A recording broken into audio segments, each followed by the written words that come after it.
This program contains dramatic reenactments and material that may be disturbing to some audience members.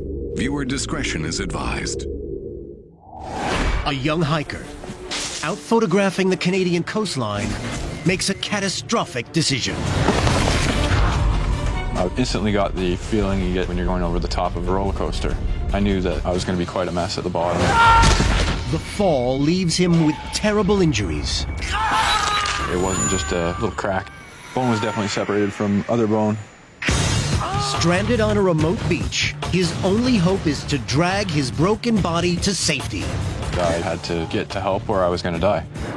There's really no two ways about it. But when no help comes, his only chance of survival lies in overcoming one final unimaginable challenge. By that time, pretty much figured that I wasn't going to be making it out, no matter what I did.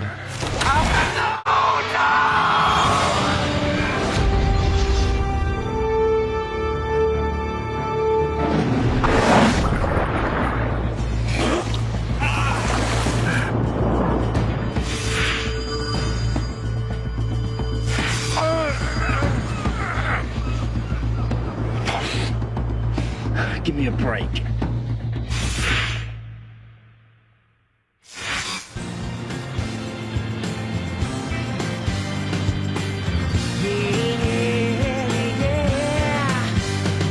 So come on, baby. Come on, baby. We're gonna rock it all night long. 26-year-old Canadian Shouldn Nicurity has a passion for the great outdoors. After finishing his degree, he worked on organic farms all over Western Canada before losing his heart to the tiny island community of Hornby off the country's North Pacific coast. There's a real sense of community, people helping each other out, everyone knowing everyone. That's something that really appeals to me. Hornby has one small settlement and only a scattering of residents. There's a lot of great people there, and there's not too many people there, so those are two things that I sort of value. And it has another major attraction, miles of hiking country and a wild and windswept coastline. There's lots of great hiking around there, huge sea cliffs, the sandstone formations are really quite unique. It's just gorgeous, really a picturesque place. Shouldn runs a small gardening business, but he grabs every chance he can to take off on a hike. Today, he's heading for a remote beach on the island's easternmost tip. He'll take some nature photographs and be back home, where he lives on his own, by lunchtime. It was sunny, but it was still, the end of October, so I threw in an extra big wool sweater, made myself some tea, I threw it in my backpack. Threw my bag over my shoulder, and instead of just following the trail, I just decided to go bushwhacking. It was definitely a bit of a scramble up and over some logs and that sort of thing. All stuff I like doing. Half an hour later, Shouldn reaches the coast. 30 feet below is the famously inaccessible Mushroom Beach. The way down to the beach is kind of treacherous. It's tricky to climb down. The steepness of the descent keeps most people away, so it's kind of nice and secluded. There's a rope that someone had tied to the base of a tree near the top to sort of help over this one bit, which is pretty close to vertical.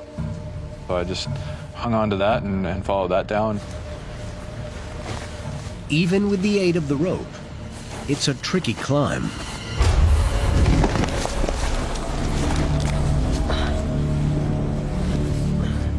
Careful now.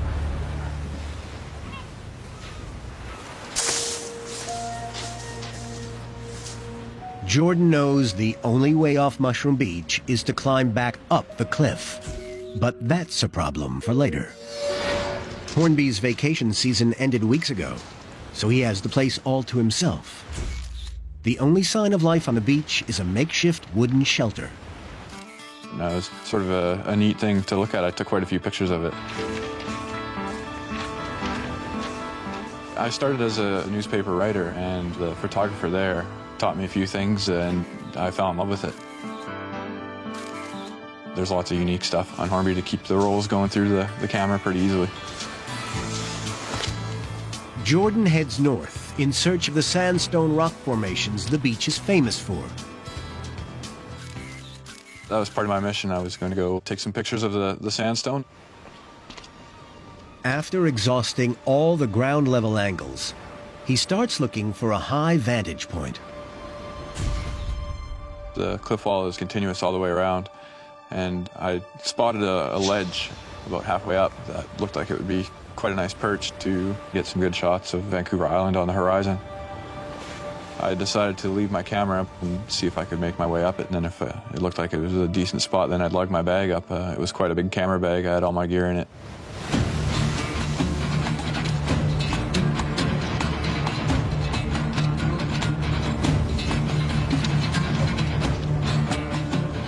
I was wondering how I was going to get up there. There was no obvious route. I've always been one to sort of enjoy climbing trees and scrambling over boulders and that sort of thing.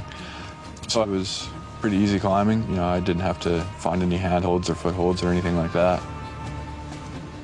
But the higher Jordan climbs, the steeper the cliff becomes.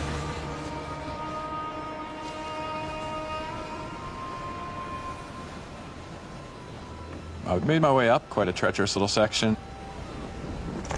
The cliff right there, it's pretty much vertical. Then he hits another problem. To get to the ledge, Jordan has to clamber around a bulge in the rock face. Jordan thinks about giving up the climb. He knows a slip from this height could prove fatal.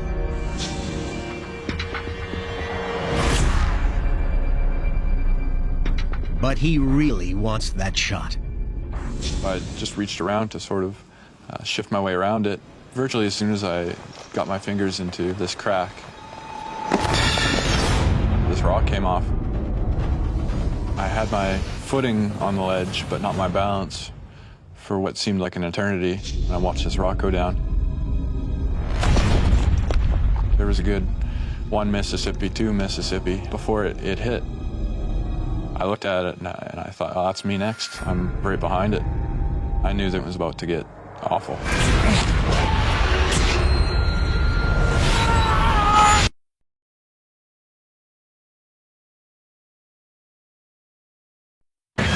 Jordan Nicurity was enjoying a solo photographic expedition to a remote Canadian beach.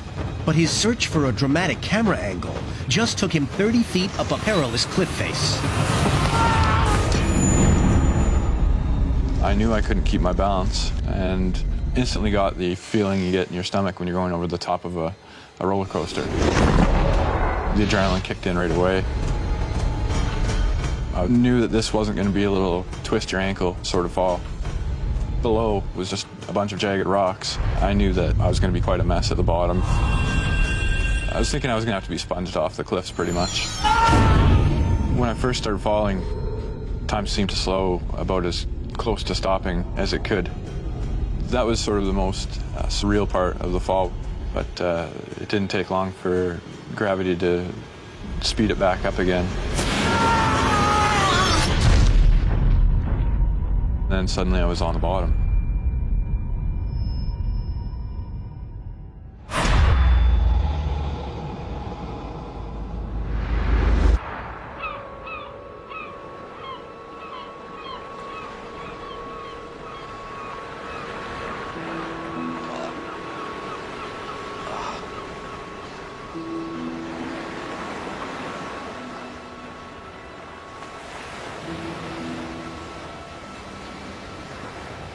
There I was at the bottom, staring up at the blue sky and where I had just been, up on the ledge there. And I could feel that there'd been a big impact. My head was definitely swimming. It just hurt. But I was surprised I wasn't dead. That was my first thought.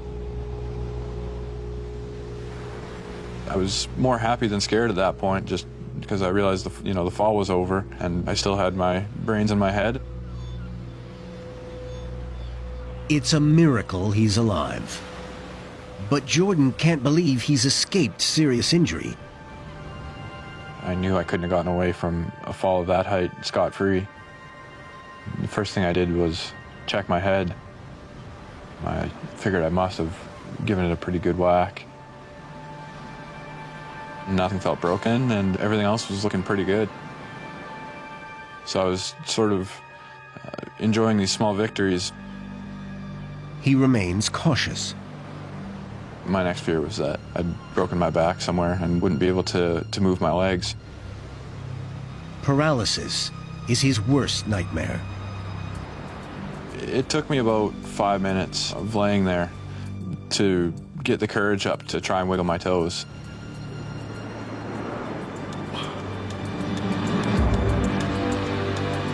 When I did finally get the courage and they moved, I was ecstatic. Felt that if I was still alive, if I wasn't paralyzed, then anything else would be inconsequential. My next mission, I suppose, was to see sort of what shape I was in beyond those two basics of still being alive and still being able to move my legs.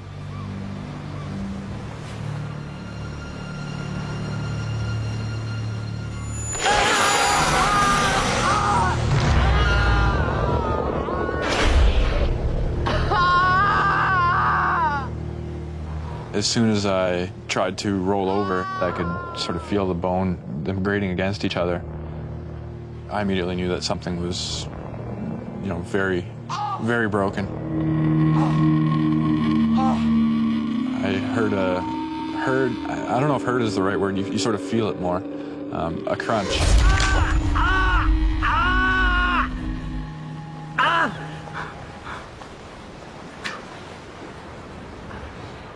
I was sweating from the pain and from the shock, and I reached behind and just gently sort of was touching my hip. I was very aware that it wasn't just a little crack. Where once there was smooth bone, there was now a couple jagged pieces sort of grinding into each other and was pushing against the skin. The fall has completely shattered Jordan's pelvis. It's a horrific injury that effectively separates his right leg from the rest of his body. Standing is out of the question. He tries to turn onto his stomach so he can at least crawl.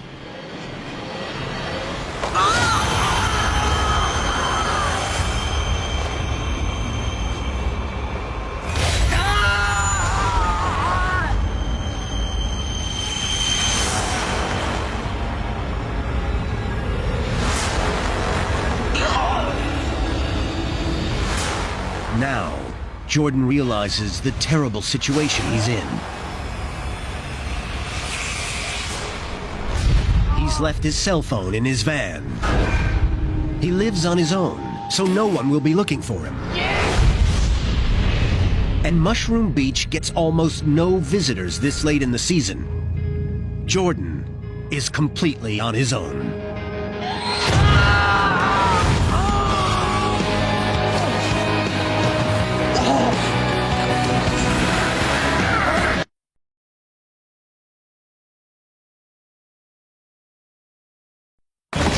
"26-year-old Jordan Nicurity has fallen off a cliff on a remote and rarely visited Canadian beach. His pelvis has shattered, separating his leg from the rest of his body, causing horrific pain.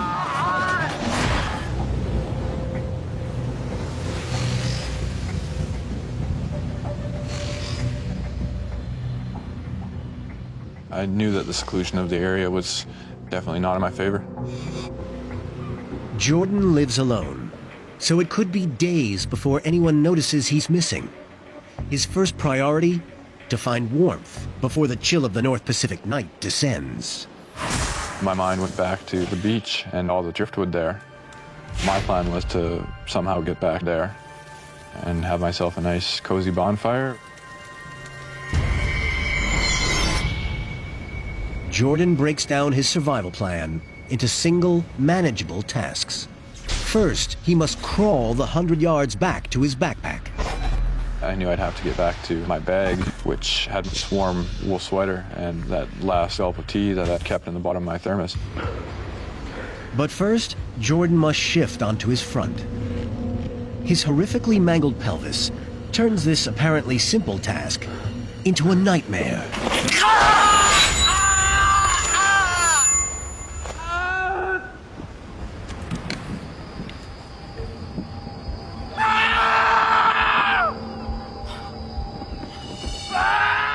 It's a pitifully small victory, with a terrible cost in agony. And it's only a start. I started to pull myself forward with my arms.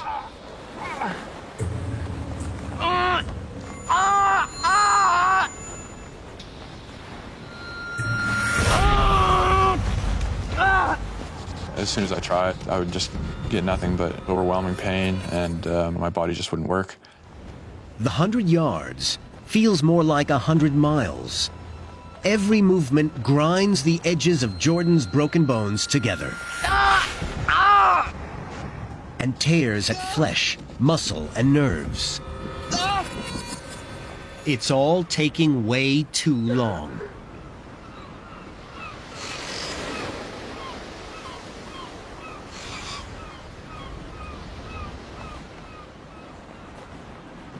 I remember watching old movies where people would be in some sort of discomfort and either biting on a bullet or biting on a strap, you know. So I thought I'd try it. Biting on the belt takes his mind off the pain tearing at his torso. I put a lot of pretty deep indentations into the strap with my teeth.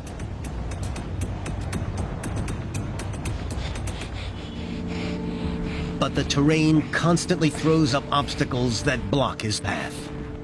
There's boulders the size of cars, there's boulders the size of lazy boy recliners, there's boulders the size of one-bedroom apartments all around this area. And as I was only about 1.5 feet off the ground, I couldn't really see sort of what was beyond the next boulder. Give me a break.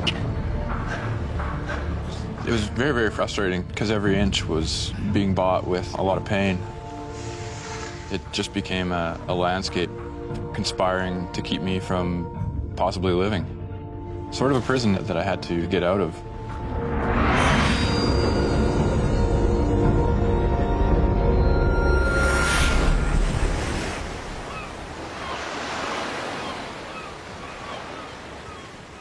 It's taken 2 hours of agonizing progress to travel 40 yards. And Jordan's not even halfway to his bag. But he's totally exhausted. As he braces himself for his next effort, he makes a horrifying discovery.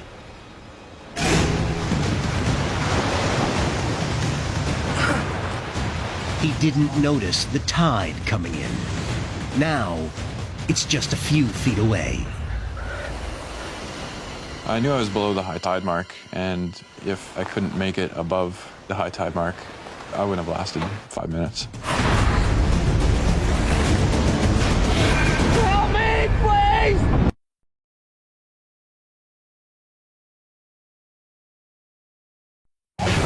After shattering his pelvis on a remote Canadian beach, Jordan Nicurity is trying to haul his broken body to his backpack.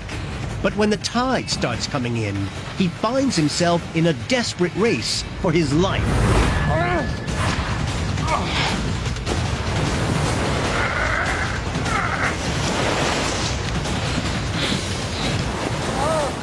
The sound of the waves against the rocks only about 2.5 feet, below from where you are. And there's a long way to go. You have a lot of time to think about you might not get out.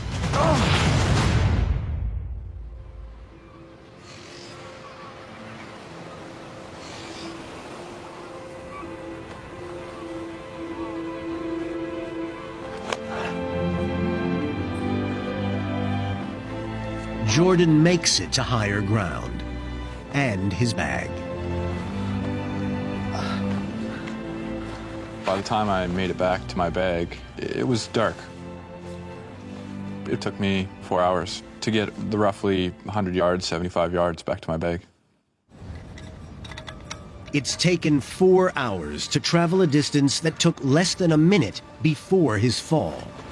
His reward is a mouthful of hot tea and a thick wool sweater to help get him through the coming night. The temperature was dropping quite quickly as it was getting dark. To be able to pull into this magic bag and pull out, some chance of salvation was great. Jordan hunkers down for the night. Bitterly cold and in pain, his sleep is broken by terrifying flashbacks of his fall. Every time that I would just about fall asleep, it was me falling off the cliff again. It was a very long night.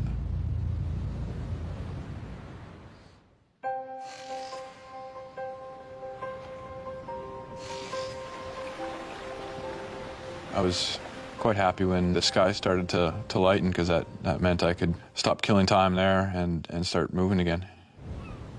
Jordan's not expecting anyone to find him. Nobody comes down to the beach this late in the season.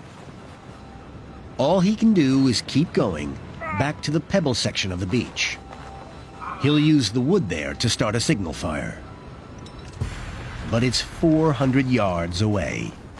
4 times as far as he traveled the day before. I figured out that if I took the strap and wrapped it around my right leg, I had a pretty good handhold that I could sort of use to pull my leg along with. The strap stops the leg from pulling on his crushed pelvis, allowing him to cover ground twice as fast and with less pain. The new technique is a revelation. It wasn't such a struggle, and that in a way gave me hope. What Jordan doesn't know is that he also suffered serious internal injuries in the fall. With every hour, his chances of survival are slipping away.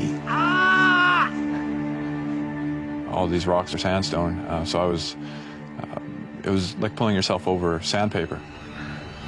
It didn't take long before my fingertips, I'd scraped them off, past the nerves, past where I could feel that they were hurting at all.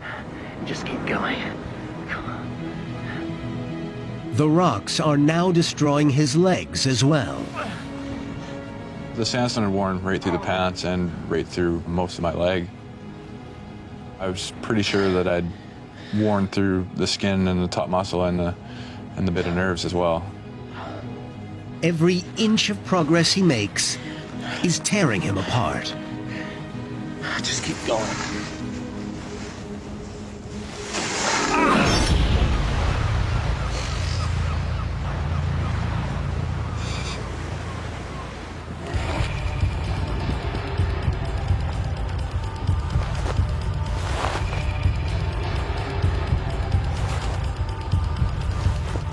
Unable to escape the mid-afternoon sun, Jordan is becoming severely dehydrated. The dregs of tea in his thermos are long gone. Tormented by thirst, he's surrounded by water he can't drink. These shallow pools had formed in the sandstone. I knew most of it was salt water, but I was so thirsty. I was hoping that the salt content would be low enough that it wouldn't hurt me.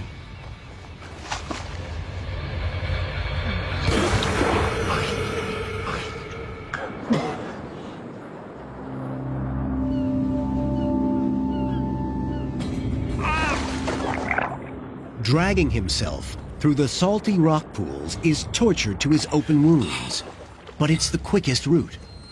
Throughout the day, I could feel bone sort of grinding against other bone. I knew I was getting weak in a hurry, that my situation was definitely on the downward spiral. Jordan's worsening internal injuries are taking their toll. His head throbs and his vision blurs. But then, among the waves, he spots something. I could see in the distance a kayaker. 26 hours after his horrific fall, rescue is at hand. I yelled as loud as I could and, tried to wave my arm. Help me! Help me, please! I kept watching and it didn't seem to be getting closer, further away. Help me, please! Somebody! Over here! After a little while, I realized that what it was just a rock that was just kind of jutting out of the water. And there's worse to come. He's only halfway back to the beach when the weather suddenly turns.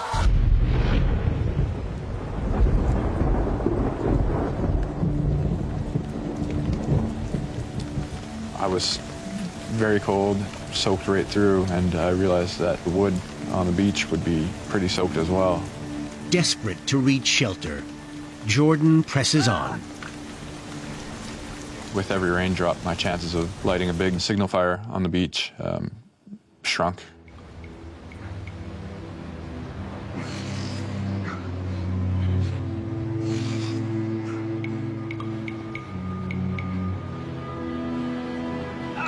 Hour by hour, fingertip by fingertip. Finally, an incredible 30 hours after he started his grueling marathon, he reaches his destination.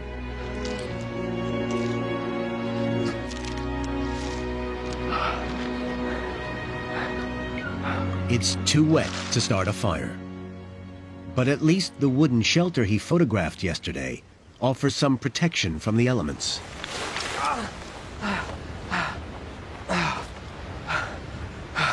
Thank you. Thank you. The shelter wasn't waterproof or windproof by any stretch of the imagination, but compared to the outside, it was definitely the Ritz to me.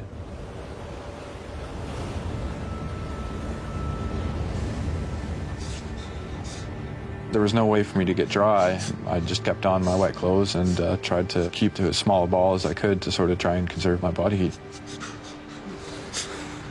I knew that the possibility of meeting my end from exposure was becoming very real. Jordan discovers that drinking water from the tidal pools was a mistake. I just laid there and retched up seawater for half the night. I was just feeling so awful. That was probably the longest night of my life.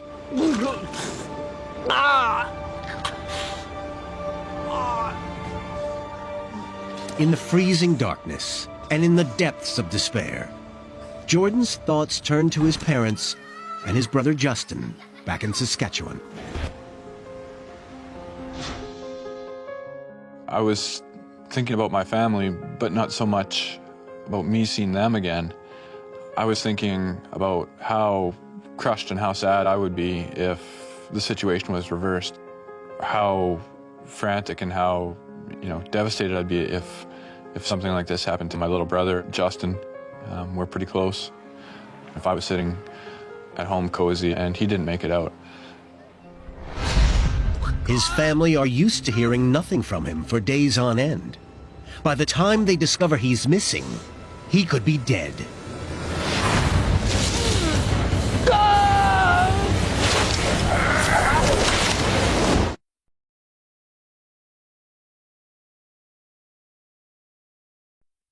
A hike down to a remote Canadian beach has left 26-year-old Jordan Nicurity with a shattered pelvis and serious internal injuries.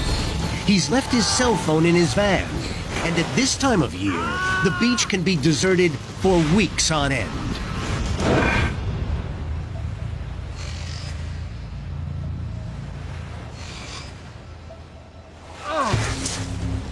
Now I'd sort of stopped hoping that someone was going to come down and find me and realized I would have to find people as opposed to them finding me. If I was going to make it, I had to get up the cliff. The sheer cliff he climbed down 2 days ago to get to the beach is the only way out. It was a struggle on the way down, even when he was fully fit. But climbing up the cliff without the use of his legs is surely an impossible task. I either had to get to help or I was going to die. There was really no two ways about it, and when your choices are put that simply, it's you don't need a lot of motivation to carry on.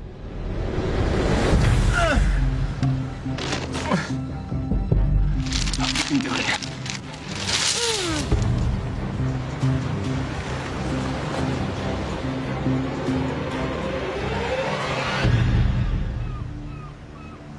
I was at the bottom looking up from 1.5 feet off the ground. It was very daunting to look up and see the size of it. I can't believe I'm doing this. I wasn't sure that I was going to make it. Jordan faces a vertical climb of some 30 feet.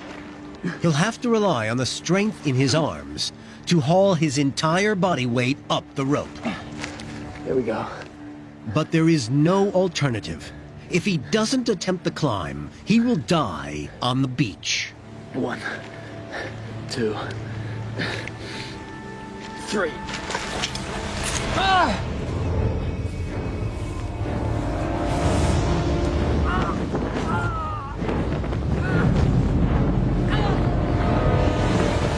My hands were more hamburger than hands, and just with my strength, my injuries, the odds were definitely stacked. Using my hands as much as possible to brace myself. I was being so painstaking in choosing which rocks I would use for a handhold, knowing that if I made the wrong choice, that would be the end of me. Jordan knows he can't survive another fall. His crushed pelvis means his legs are useless. All he can do is trust the strength in his arms and pray that the rope holds. He's nearly at the top when the unthinkable happens. The rope came undone from the tree that it was attached to, and I was very lucky not to tumble back down when that gave way. Luckily, it gave me half a second to reach over and grab the nearest rock and somehow keep from falling. Jordan realizes with horror that his arm muscles are about to give out. My arms were just dead logs, and my grip was becoming weaker and weaker, and it was becoming apparent that something, one way or another, was going to happen pretty soon. It was the scariest point of the whole thing. If he slips now, then his grueling 2-day ordeal will have been in vain. If I made a wrong move here, I was either going to die or be paralyzed.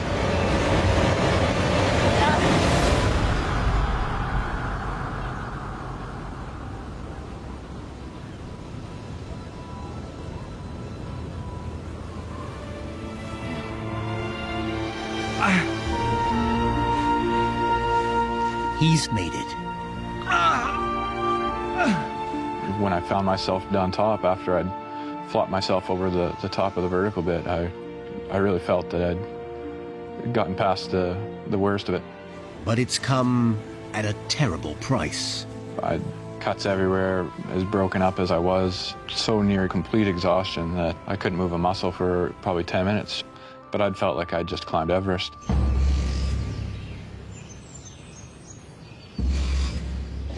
Jordan's achievement is superhuman, but it's only one small step toward survival. It's taken him 2 days to cover just 600 yards. The main road is almost 3 times as far away, and he's chronically dehydrated. 2, 3.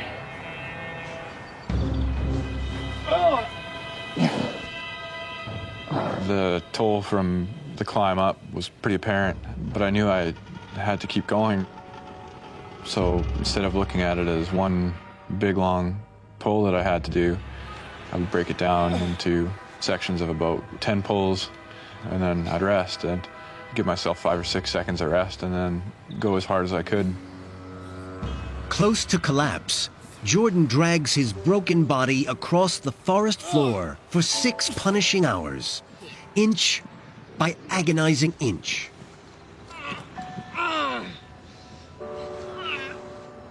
As the light starts to fade once again, Jordan claws his way to a picnic table. In spite of his agonizing injuries, he's somehow dragged his shattered body on an epic journey of nearly a mile and up a sheer cliff face. But now he's exhausted all his physical and mental reserves. I could feel that my health was getting worse. I couldn't go any further forward. Pretty much figured that I wasn't going to be making it out no matter what I did.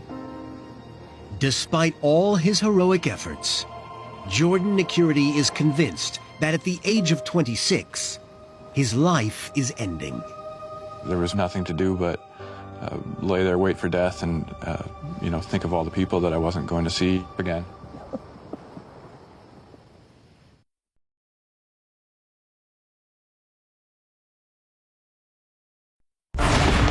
For 3 days, Shouldn Nicurity has pulled off an extraordinary feat of human endurance.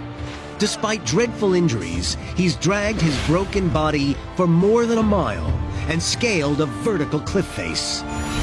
But time is running out for Shouldn. Now, he's convinced he will die.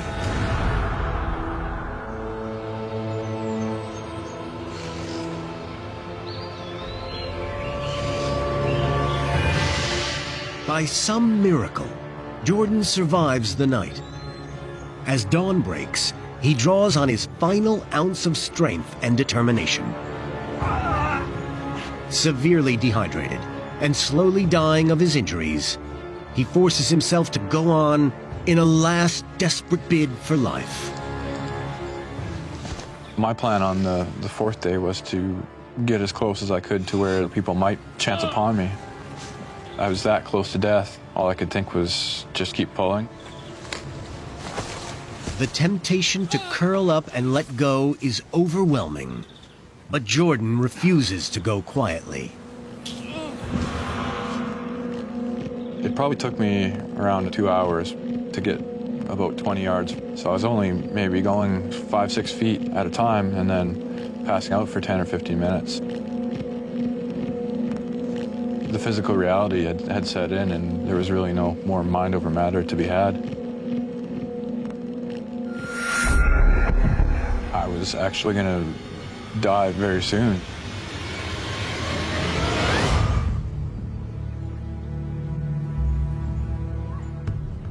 Then, he hears voices.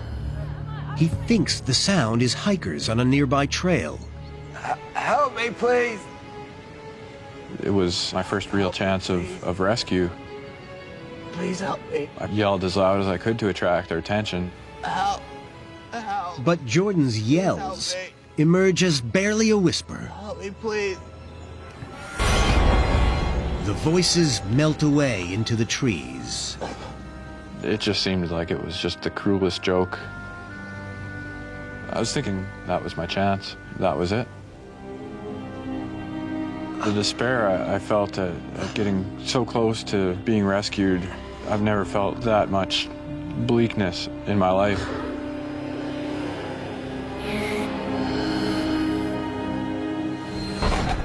He starts to slip in and out of consciousness, dreams and reality blurring into one another.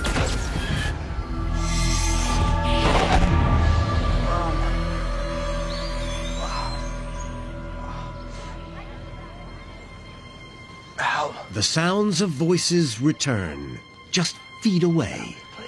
I started yelling again. Help. Help me, I just please. yelled and yelled at them. Help. This time, Shouldn can actually see hikers through the trees. But they're getting further away. Every step they were taking my survival with them. Please help me. The last two people in the group were probably about 2 steps away from being out of sight behind these trees.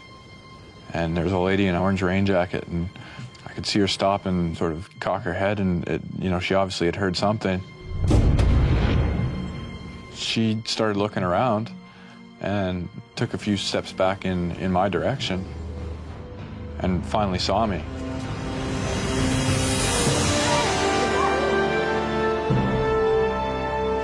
As soon as she saw me, I can't even describe how relieved I was. I just watched them run towards me and just thought to myself, well, I've done my part, I'm your problem now. It was beyond joy, it was beyond anything. This was a chance at life again here. You hear me? You hear me? Shouldn's 4-day ordeal would have finished most people, but his stubborn refusal to give up saved his life. I came as close as you can get, I think, to dying, and it looked like I was gonna make it. Jordan was treated for a ruptured pancreas and internal hemorrhaging, injuries that could have killed him within hours. In a series of operations, surgeons fixed Jordan's shattered pelvis using 5-inch-long titanium screws. He also needed major skin grafts to his legs and hands. Jordan recovered fully and now enjoys life at home with his family. He lives every day as though it's his last. The only guarantee that we're given is that we will die. We can't pick when or how. The only thing we can affect is what we do with the time that we're given. I see my life now as something that is not to be squandered, even in the smallest amount.